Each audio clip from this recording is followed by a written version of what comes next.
ఉదయకాల ప్రార్థన.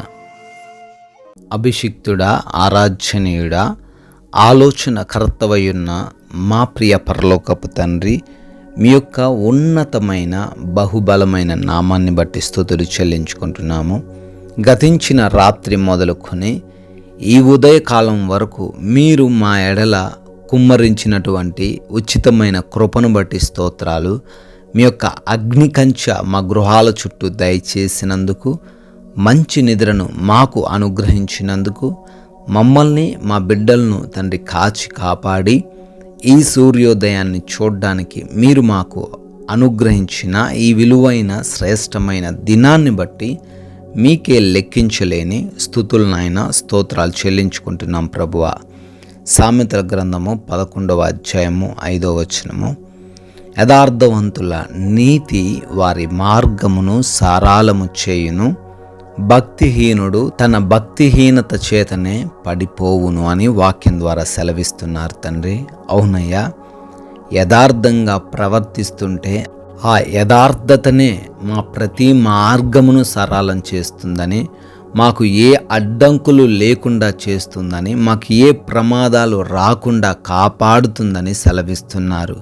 అదేవిధంగా భక్తిహీనులుగా జీవించడం వలన, మీ యందు భయభక్తులు లేకుండా ఇష్టానుసారంగా జీవించడం వలన ఆ యొక్క భక్తిహీనతే మా యొక్క నాశనానికి, మేము పడిపోవడానికి, మేము ఓడిపోవడానికి కారణం అవుతుందని మాకు తెలియజేస్తున్నారు. ఈ రోజున మేమందరము కూడా మీరు వాక్యంలో సెలవిచ్చిన రీతిగా యథార్థవంతులుగానే ఉండడానికి, నీతితో జీవించడానికి సహాయం దయచేయండి. తద్వారా ప్రతి పనిలో, ప్రతి మార్గంలో మేము క్షేమంగా నడవడానికి, వర్ధిల్లడానికి కృప చూపించండి తండ్రి.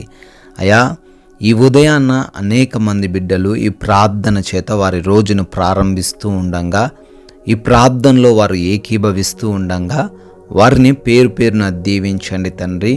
అయా, ఈరోజు వారు ఏమైతే ఆలోచన చేస్తున్నారో ఆ ఆలోచన మీ యొక్క చిత్తంలో, వారి జీవితంలో జరిగించమని అడుగుతున్నాం తండ్రి. అయా, మా సొంత ఆలోచనల చేత మేము పడిపోకుండా మాకు సహాయము దయచేయండి ప్రభువా. అయా, ఈ రోజున మా ప్రతి పనిని కూడా దీవించండి.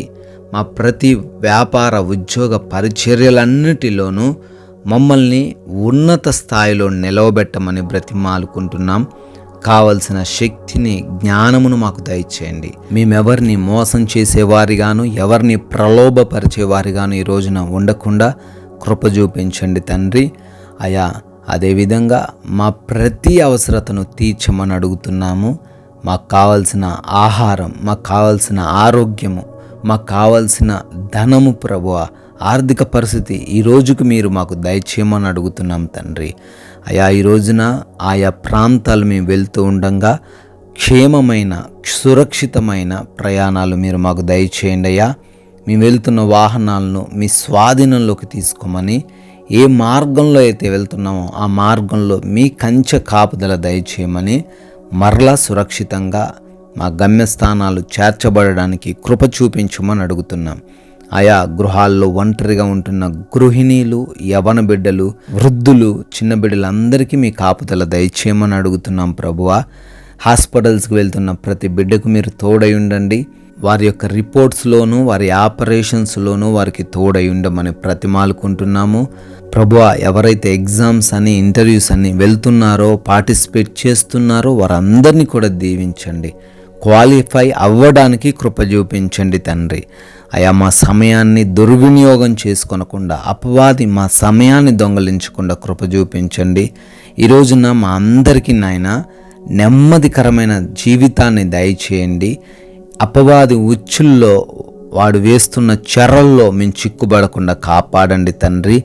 అయా, మా తోటి వారిని, మా కుటుంబాన్ని ప్రేమించే హృదయాన్ని, క్షమించే హృదయాన్ని మాకు అనుగ్రహించమని కూడా బ్రతిమాలుకుంటున్నాం ప్రభువా. అదేవిధంగా ఈ రోజున మీ కృపను బట్టి మరొక నూతన సంవత్సరంలోకి ప్రవేశించి బర్త్డేలు, యానివర్సరీలు సెలబ్రేట్ చేసుకుంటున్న ప్రతి బిడ్డను కూడా దీవించండి, ఆశీర్వదించండి నాయన. మేము కొందరికైనా మీ యొక్క శ్రేష్టమైన విలువైన మాటలు ప్రకటిస్తూ మీ రాజ్య సువార్తలో మేము పాలిభాగస్తులయ్యే కృప దయచేయమని యేసుక్రీస్తు వారి మహిమ కలిగిన నామంలో ఈ ప్రార్థన అడుగుతున్నాం తండ్రి. ఆమెన్.